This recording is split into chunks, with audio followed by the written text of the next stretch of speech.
Friends, हमारा नया chapter है संसद यानी कि पार्लियामेंट। हम इसे 79 से शुरुआत करते हैं। जैसे कि 79 यानी कि 79 में है संसद की चर्चा। संसद की चर्चा, तो इसमें संसद के बारे में जो चर्चा दी गई है इसे पढ़ लेते हैं एक बार। संसद भवन का निर्माण एडविन लुटियंस ने किया था। पार्लियामेंट शब्द जो है वो फ्रांस से लिया गया है, जबकि संसद की जननी जो है वो यूके से लिया गया है।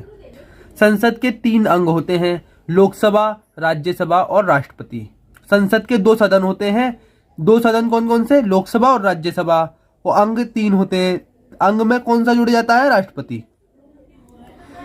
मैं दोबारा से बताता हूँ, संसद के 2 सदन होते हैं, लोकसभा और राज्यसभा, और संसद के 3 अंग होते हैं, लोकसभा, राज्यसभा और राष्ट्रपति। ये जो है संसद 1927 ईस्वी में बनना शुरू हुआ था। ओके, जैसे कि मैंने डिजाइन बना रखा है यहाँ पर, इधर लोकसभा, इधर राज्यसभा और बीच में सेंट्रल हॉल। लोकसभा में 545 सीट है, राज्यसभा में 245 सीट है और बीच में सेंट्रल हॉल। अब सेंट्रल हॉल के बारे में पढ़ लेते हैं कि इसका इस्तेमाल किसमें किया जाता है। कोई अंतर्राष्ट्रीय संधि हो, कोई विदेशी मेहमान यानी अतिथियों का भाषण वगैरह हो, सब इसी के अंदर होता है। संविधान का निर्माण भी इसी में हुआ था। इसमें 1000 लोग बैठ सकते हैं सेंट्रल हॉल में। ओके, और जबकि नई जो संसद है सेंट्रल विस्टा वो बन चुकी है। हम आगे उसके बारे में भी चर्चा करेंगे, लेकिन पुरानी के बारे में भी जानना बहुत जरूरी है इस टाइम। संविधान की व्यवस्था के अंतर्गत वर्ष 1971 की जनगणना के आधार पर लोकसभा के निर्वाचित सदस्यों की संख्या 543 निश्चित की गई। इसमें मनोनीत सदस्य जो थे वो शामिल नहीं थे। 42वें संविधान संशोधन के द्वारा इस व्यवस्था को समाप्त करते हुए निश्चय किया गया कि 2000 तक, वर्ष 2000 तक ये निर्वाचन क्षेत्र वही रहेगा जो 1971 की जनगणना पर निर्धारित है। 84वें संविधान संशोधन के द्वारा लोकसभा के कुल सदस्यों की संख्या लोकसभा में राज्यवार प्रतिनिधित्व 2026 तक रखने का निर्णय लिया गया। इस प्रकार 2026 तक 545 रहेगी। ओके, 2026 तक रखने का। ओके, जैसे कि मैं पहले भी बोल चुका हूं कि संसद की जो चर्चा वो 79 में है यानी कि 79 में है। तो इधर राज्यसभा, इधर लोकसभा। 79 संसद। अब संसद के अंदर भी 2 अंग, राज्यसभा और लोकसभा, तो 80 राज्यसभा और 81 लोकसभा। याद रखने की ट्रिक लाइन्स है, 79 संसद, 80 राज्यसभा, 81 लोकसभा। ये 3 अप्रैल 1952 में बनी और इसे काउंसिल ऑफ स्टेट कहा जाता था। ये भी 1952 में बनी लोकसभा। इसे हाउस ऑफ पीपल मतलब जनता का सदन। अब देखते हैं कि राज्यसभा और लोकसभा में अंतर क्या है। जैसे कि मैंने इधर राज्यसभा लिख रखा है और इस साइड लोकसभा है, तो इस साइड लोकसभा की ही बातें होंगी और इधर राज्यसभा की। ये जो राज्यसभा है विघटित नहीं हो सकता, क्योंकि इसका जो चुनाव है हर 2 वर्ष के अंतराल पर होता है और 1/3 का चुनाव होता है। मतलब मैं आगे आपको समझाऊंगा इसके बारे में कैसे चुनाव होता है। ये विघटित नहीं हो सकता, और जबकि लोकसभा विघटित हो सकता है। ये उच्च सदन या स्थायी सदन है। उच्च सदन कैसे है? क्योंकि ये पढ़े लिखों का, इसमें सबसे ज्यादा एजुकेटेड बंदे होते हैं, पढ़े लिखों का सदन है, इसलिए उच्च सदन। और ये स्थायी मतलब ये जैसे मैं ऊपर भी कह चुका हूं कि विघटित नहीं हो सकता। ये स्थायी है, स्थायी और उच्च सदन है। और ये विघटित हो सकता है तो ये अस्थायी है। और निम्न सदन यानी इसमें अनपढ़ लोग भी लोकसभा के सदस्य बनके चले जाते हैं चुनाव जीतकर, इसलिए ये निम्न सदन है। ये अप्रत्यक्ष है, ये प्रत्यक्ष है। प्रत्यक्ष मतलब ये सीधे जनता के प्रति उत्तरदायी है। मतलब क्या काम किया, अगर किसी क्षेत्र से लोकसभा का सांसद बनकर गया है तो उससे जनता पूछेगी कि आपने क्या काम किया हमारे क्षेत्र में, मतलब प्रत्यक्ष रूप से पूछेगी। लेकिन जबकि ये अप्रत्यक्ष है, इससे नहीं पूछते। ये शिक्षितों का सदन है। जैसे कि मैं यहाँ उच्च सदन की भी बात कर चुका हूँ। ये शिक्षितों का सदन है, ये जनता का सदन है, मतलब जनता का कोई भी व्यक्ति शिक्षित हो या ना हो। ये वृद्धों का सदन है, क्योंकि इनकी जो आयु है 30 वर्ष से ऊपर होनी चाहिए लोकसभा का राज्यसभा का सदस्य बनने के लिए 30 वर्ष से ऊपर, इसीलिए ये वृद्धों का सदन है। और इसके लिए 25 आयु की गई है, 25 ईयर्स। तो ये युवाओं का सदन है। इसे द्वितीय सदन कहा जाता है, इसे प्रथम सदन कहा जाता है, क्योंकि यहाँ पर इसे द्वितीय सदन कहा जाता है राज्यसभा को, और लोकसभा को प्रथम सदन, क्योंकि लोकसभा में मंत्री बैठते हैं, जितने मंत्री होते हैं वो लोकसभा में बैठते हैं, तो इसलिए इसे प्रथम सदन कहा जाता है। यहाँ पर राज्यसभा में मंत्री नहीं बैठते और लोकसभा में मंत्री बैठते हैं। यहाँ पर देखें तो हम राज्यसभा में 12 सदस्य मनोनीत होते हैं, जबकि लोकसभा में जो है 2 एंग्लो इंडियन मनोनीत होते हैं। इस तरीके से मैंने राज्यसभा और लोकसभा में दोनों में अंतर समझा दिया आपको। अब हम देखते हैं न्यू पार्लियामेंट जो अब बनी है, यानी कि सेंट्रल विस्टा। नए संसद भवन की आवश्यकता क्यों पड़ी? कुछ सवाल उठकर आते हैं कि जब पहले संसद भवन था तो न्यू की जरूरत ही क्या पड़ी, न्यू संसद भवन की जरूरत क्यों पड़ी, मतलब आवश्यकता क्यों? इसके लिए मैंने कुछ पॉइंट ऑफ व्यू करे, इसमें देखते हैं। संसदों के बैठने के लिए स्थान का कम होना, क्योंकि 2026 के बाद सीटों का कुल संख्या पर रोक हटने पर 545 जो होगी वो कम पड़ेगी, क्योंकि 2026 तक ही तो है। 2026 के बाद जो सीटों की संख्या है, मतलब संसदों की संख्या बढ़ेगी, तो ये जो 545 सीटें हैं ये कम पड़ जाएंगी, इसलिए अभी बनाने की जरूरत है नई संसद भवन। दूसरा पॉइंट है संकटग्रस्त संरचना, क्योंकि इस जो पुराना संसद भवन है इसमें कई स्थानों पर जल रिसाव, अग्नि सुरक्षा की भी प्रॉब्लम है। तीसरा पॉइंट है हमारा अप्रचलित संचार संरचनाएं। अप्रचलित संचार संरचनाएं, सभी हॉलों में ध्वनिकी में सुधार की आवश्यकता है, वॉइस वगैरह में। चौथा पॉइंट है सुरक्षा चिंताएं, क्योंकि दिल्ली जो है ना वो भूकंप जोन 5 में आता है, भूकंप जोन 5 के अंतर्गत दिल्ली आता है, और संसद भवन हो चुकी है पुरानी, तो यहाँ पर सुरक्षा की भी चिंता है एक। पांचवा पॉइंट है कर्मचारियों के लिए अपर्याप्त कार्य क्षेत्र। वहां पर संसद भवन में कर्मचारियों को काम करने के लिए जो है कार्य क्षेत्र बहुत कम है, अपर्याप्त है, इसलिए भी जरूरत है। अब हम देखते हैं कि न्यू जो बनी है सेंट्रल विस्टा, उसके बारे में देखते हैं, इसका आकार वगैरह वगैरह के बारे में। अब हम इसका आकार देखते हैं। इसका जो आकार है वो त्रिकोणीय है। नया स्वरूप विभिन्न धर्मों में पाई जाने वाली पवित्र ज्योमेट्री से प्रभावित है, मतलब जो विभिन्न धर्मों में जो ज्योमेट्री पाई जाती हैं उनसे प्रभावित है। यह पर्यावरण के अनुकूल है। पर्यावरण के अनुकूल क्यों है, अब ये देखते हैं। हरित निर्माण तकनीक के उपयोग से पुराने की तुलना में ये 30% की कमी करेगा विद्युत खर्च में। जो हरित निर्माण तकनीक के उपयोग किया गया है इसमें, इससे क्या होगा कि जो विद्युत उठती थी ना, लाइट यानी बिजली, उससे 30% की कम उठेगी बिजली, 30% की कमी की उम्मीद है। इसमें वर्षा का जल संचयन और जल का पुनर्चक्रण प्रणालियों को शामिल किया गया है, जो अगले 150 वर्षों तक सक्षम है। इसमें जो इमारत बनाई गई है वो भूकंप रोधी बनाई गई है, मतलब अगर भूकंप आता है तो इस पर काम नहीं करेगा। अब देखते हैं लोकसभा। लोकसभा कक्ष में एक मोर विषय वस्तु को अपनाया गया है, एक मोर विषय वस्तु को, जिसमें दीवार व छत पर मोर के पंखों के समान नक्काशीदार डिजाइन तैयार की गई है। मतलब एक मोर विषय वस्तु को अपनाया गया है लोकसभा के कक्ष में, जिसमें छत और दीवारों पर मोर के पंखों के समान नक्काशीदार डिजाइन तैयार की गई है। वर्तमान में 543 के बजाय 888 सीटें बनाई गई हैं। कितनी? 543 की बजाय 888, जिनकी क्षमता बढ़कर 1272 हो जाएगी। वर्तमान में 543 के बजाय 888 सीटें होंगी, जिनकी क्षमता बढ़कर 1272 हो जाएगी। और सेंट्रल हॉल के अभाव में लोकसभा का उपयोग दोनों सदनों की संयुक्त बैठक हेतु होगा। जो सेंट्रल हॉल में काम होता था ना, सेंट्रल हॉल के अभाव में, मतलब सेंट्रल हॉल के बिना भी लोकसभा का उपयोग जो है वो दोनों सदनों की संयुक्त बैठक के रूप में किया जाएगा। ओके, अब हम राज्यसभा के बारे में देखते हैं। राज्यसभा को लाल कालीनों के साथ इस थीम के रूप में कमल से सजाया गया है। कैसे? कमल से। लोकसभा व राज्यसभा दोनों एक सीट पर 2 सांसद बैठ सकेंगे, लोकसभा में भी और राज्यसभा में भी। लोकसभा में और राज्यसभा में दोनों की एक सीट पर 2 सांसद बैठ सकेंगे। मतलब अगर कोई सीट राज्यसभा में लगी हुई है, लोकसभा में, तो एक सीट पर कितने सांसद बैठेंगे? 2 सांसद बैठेंगे। प्रत्येक डेस्क पर टच स्क्रीन होगा। जितनी भी डेस्क होंगी ना, जैसे एक डेस्क है, बेंच है, उस पर 2 सांसद बैठेंगे, तो उस पर 2 टच स्क्रीन लगे होंगे। ये 250 की जगह अब 384 संसदों को समायोजित कर सकेगी।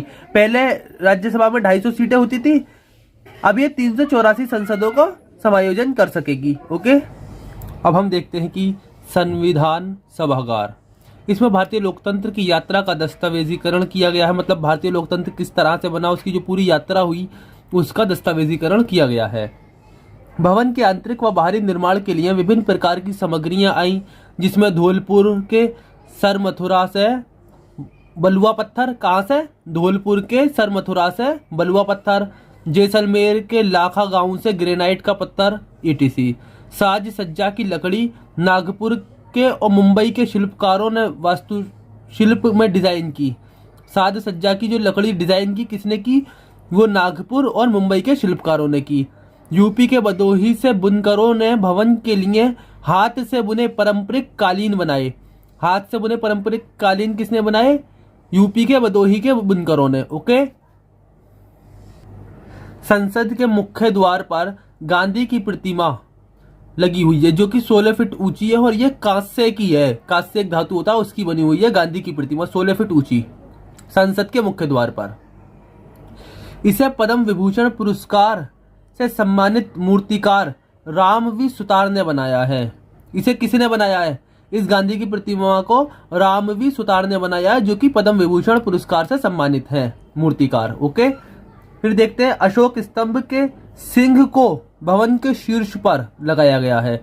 अशोक स्तंभ का जो सिंह है, मतलब जो शेर का आपने देखा होगा निशान जो होता है, उसे, जिसमें 3 शेर होते हैं, भवन के शीर्ष पर लगाया गया है।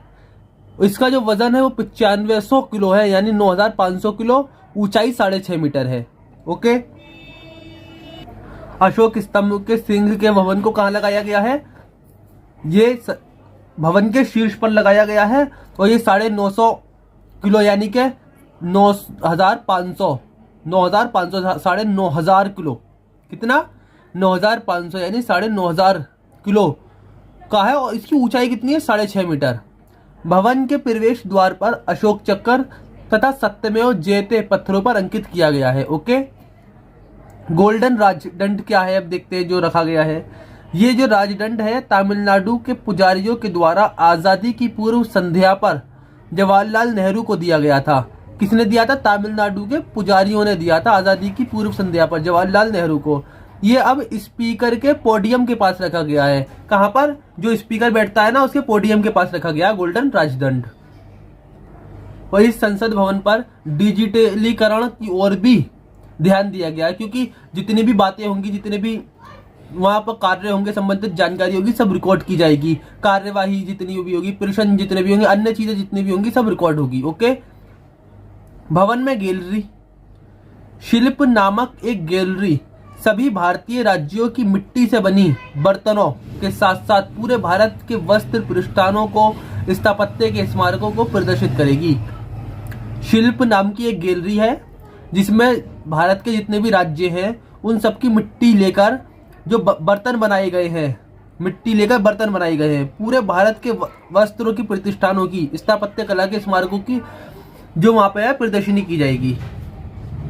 कहने का मतलब ये सारी चीजें वहां पर रखी जाएंगी। कहां पर? शिल्प नामक गैलरी में। अब हम इसमें वास्तुशास्त्र को देखते हैं। भवन के सभी प्रवेश द्वारों पर, मतलब दरवाजों पर, संरक्षक मूर्तियों के रूप में शुभ पशुओं जैसे हाथी, घोड़ा, हंस, चीता, शार्दुला, मकर, ये चील है, सॉरी मैंने चीता बोला लेकिन ये चील है। हाथी, घोड़ा, हंस, चील, शार्दुला और मकर। हाथी, घोड़ा, हंस, चील, शार्दुला और मकर को प्रदर्शित किया गया है। कहां पर? जितने भी भवन है उनके प्रवेश द्वारों पर संरक्षक मूर्तियों के रूप में शुभ पशुओं को हाथी, घोड़ा, हंस, चील, शार्दुला और मकर को प्रदर्शित किया गया है। अब देखते हैं फौकाल्ट पेंडुलम। क्या फौकाल्ट पेंडुलम, ये होता क्या है? अब सबसे पहले तो ये देखें, फौकाल्ट पेंडुलम होता है एक चक्कर में 49 घंटे 59 मिनट 18 सेकंड का समय। इसका उपयोग पृथ्वी के घूर्णन को प्रदर्शित करने में किया जाता है। फौकाल्ट पेंडुलम जो होता है, इसका जो उपयोग है वो पृथ्वी के घूर्णन को प्रदर्शित करने में किया जाता है। और ये एक चक्कर लेने में कितना समय लगाता है? 49 घंटे 59 मिनट 18 सेकंड। अब ये फौकाल्ट क्यों पड़ा नाम? फ्रांसीसी भौतिक वैज्ञानिक लियोन फौकाल्ट के नाम पर ये फौकाल्ट पेंडुलम नाम पड़ा है। ओके, जैसे कि मैं आर्टिकल 79 पढ़ चुका हूं संसद के बारे में। आर्टिकल 80 है राज्यसभा, राज्यसभा की संरचना। अब हम राज्यसभा के बारे में पढ़ते हैं। ओके, इसका विघटन नहीं हो सकता, जिस कारण इसे स्थायी या उच्च सदन कहा जाता है। विघटन कैसे नहीं हो सकता मैं बताऊंगा यहाँ पर, क्योंकि इसका जो चुनाव है ना 1/3 का हर 2 वर्ष बाद होता है, मतलब ये कभी भंगी नहीं होती, इसलिए इसका विघटन नहीं हो सकता। ओके, इसके निर्वाचन में जनता भाग नहीं लेती, इसे अप्रत्यक्ष मतदान कहा जाता है। जिस मतदान में जनता भाग नहीं लेती उसे अप्रत्यक्ष मतदान कहा जाता है। ओके, इसमें मंत्रिमंडल नहीं बैठते और ना ही इसके आधार पर प्रधानमंत्री बनते हैं, अतः इसे द्वितीय सदन कहा जाता है। इसे द्वितीय सदन क्यों कहा जाता है? क्योंकि इसमें मंत्रिमंडल नहीं बैठते और इसके आधार पर प्रधानमंत्री भी नहीं बनता है। किसी भी राज्य का व्यक्ति किसी भी राज्य से राज्यसभा का चुनाव लड़ सकता है। जैसे मनमोहन सिंह पंजाब के रहने वाले थे, लेकिन लड़े कहां से थे? आसाम से लड़े थे। 80 के का में कहा गया है, 80 पढ़ लिया हमने, 80 के का में कहा गया है कि राष्ट्रपति इसमें 12 सदस्य मनोनीत कर सकता है जो विज्ञान कला साहित्य में अच्छे हों, मतलब जो पॉपुलर हों। जैसे कि एएमयू के वीसी थे, उन्हें भी राज्यसभा में दर्जा दिया गया था। तो राष्ट्रपति 12 सदस्यों को, कितने? मात्र 12 सदस्यों को कर सकता है जो विज्ञान कला साहित्य के क्षेत्र में अच्छे हों। इनका कार्यकाल 6 वर्ष का है, लेकिन सभी सदस्यों का चुनाव एक बार में नहीं होता, बल्कि 2-2 वर्ष के अंतराल पर 1/3 सदस्यों का होता है। अब मैं आपको समझाऊंगा कि चुनाव होता कैसे जिससे विघटन नहीं हो सकती। और इसका जो चुनाव के बारे में है, कार्यकाल के बारे में जो चर्चा है, ये 83 के 1 में कहा गया है, 83 के 1 में की गई है। ओके, अब हम देखते हैं कि माना ये 30 सदस्य हैं, माना मैंने टोटल, एग्जाम्पल के तौर पर समझाने के लिए। तो ये 1/3 में 10 में डिवाइडेशन हो गया। पहले 10 का 2010 में हो गया, अगले 10 का 2012 में होगा, फिर अगले 10 का 2014 में, फिर ये जो 2010 वाले हैं इनका कार्यकाल कब खत्म होगा? 6 वर्ष बाद 2016 में, और 2012 वालों का 2018 में होगा, और 2014 वालों का 2020 तक रहेगा, फिर किसी और का हो जाएगा लाइन से। तो मतलब इसका विघटन होगा ही नहीं बिल्कुल भी, लेकिन जबकि लोकसभा का हर 5 वर्ष बाद हो जाता है। ओके, राज्यसभा में अधिकतम 250 सीटें, लेकिन जब पीओके पर कब्जा हो गया पाकिस्तान का तो 245 बची, जिसमें 12 सदस्य मनोनीत होते हैं और 233 का चुनाव होता है। अब एक बार और समझे, जब पाकिस्तान ने कब्जा नहीं किया था हमारे पाक ऑक्यूपेटेड कश्मीर पर यानी पीओके पर, तो 250 सीटें थी। जब पीओके पर कब्जा हो गया तो 5 सीटें उधर चली गई, कितनी बची? 245। लेकिन 245 में से 12 का को जो मनोनीत राष्ट्रपति करते हैं, तो चुनाव कितने का होगा फिर? 233 का। ओके, इसकी योग्यता क्या होनी चाहिए?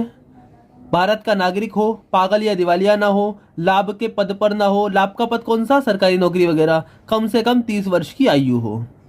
इसे शिक्षित एवं वृद्धों का सदन कहा जाता है, क्योंकि इसमें सब पढ़े लिखे लोग जाते हैं। और वृद्धों का सदन इसलिए कहा जाता है क्योंकि इसकी आयु 30 वर्ष से अधिक ही होनी चाहिए, 30 वर्ष से कम नहीं होनी चाहिए। इसकी पहली बैठक 3 अप्रैल 1952 ईस्वी को हुई थी, जब इसका नाम काउंसिल ऑफ स्टेट था। 3 अगस्त 1954 ईस्वी को इसका नाम राज्यसभा कर दिया गया। ओके, अब राज्यसभा की शक्तियों को देख लेते हैं। उपराष्ट्रपति पर जो महाभियोग चलेगा वो केवल राज्यसभा से ही चल सकता है। पहली शक्ति, लोकसभा अगर यदि बंद है तो आपात का जो अनुमोदन है, मतलब इमरजेंसी लगानी है, तो इसका अनुमोदन जो करेगी वो राज्यसभा ही करेगी अगर लोकसभा भंग है तो। आर्टिकल 249 के तहत राज्य सूची के विषय में कानून बनाने का अधिकार राज्यसभा लोकसभा को देती है। दोनों मिलकर 1 वर्ष के लिए कानून बना सकते हैं। आर्टिकल 312 के तहत नई अखिल भारतीय सेवा के निर्माण का जो अधिकार है वो राज्यसभा लोकसभा को देती है। दोनों मिलकर इस सेवा का सर्जन करते हैं, जैसे कि भारतीय वन्य सेवा आप कह सकते हो, क्योंकि ये एक अखिल भारतीय सेवा है। अब राज्यसभा की जब हमने शक्तियां पढ़ ली तो कमजोरी भी तो होगी साथ में। कमजोरी पढ़ते हैं। बजट लोकसभा में प्रस्तुत होगा। जो बजट है ना वो राज्यसभा में नहीं बल्कि केवल लोकसभा में प्रस्तुत होगा, और राज्यसभा जो है 14 दिन से ज्यादा इसे रोक नहीं सकती। मंत्रिपरिषद राज्यसभा के प्रति उत्तरदायी नहीं होते क्योंकि लोकसभा में होते हैं। अगर विधेयक पर विवाद हो जाए तो संयुक्त अधिवेशन में लोकसभा का जो बल है वो अधिक रहता है। कैसे? 245 राज्यसभा की, 545 लोकसभा की, कितनी होगी टोटल? 790। अब इसका 50% कर दो तो 395, जबकि अकेली तो 545 लोकसभा की पहले से ही है। तो किसका बहुमत होगा? वो लोकसभा का होगा, जिस कारण विधेयक जो है लोकसभा की इच्छा अनुसार, मतलब जो लोकसभा चाहेगी उस वैसे ही पारित हो जाता है, इच्छा अनुसार पारित हो जाता है। ओके।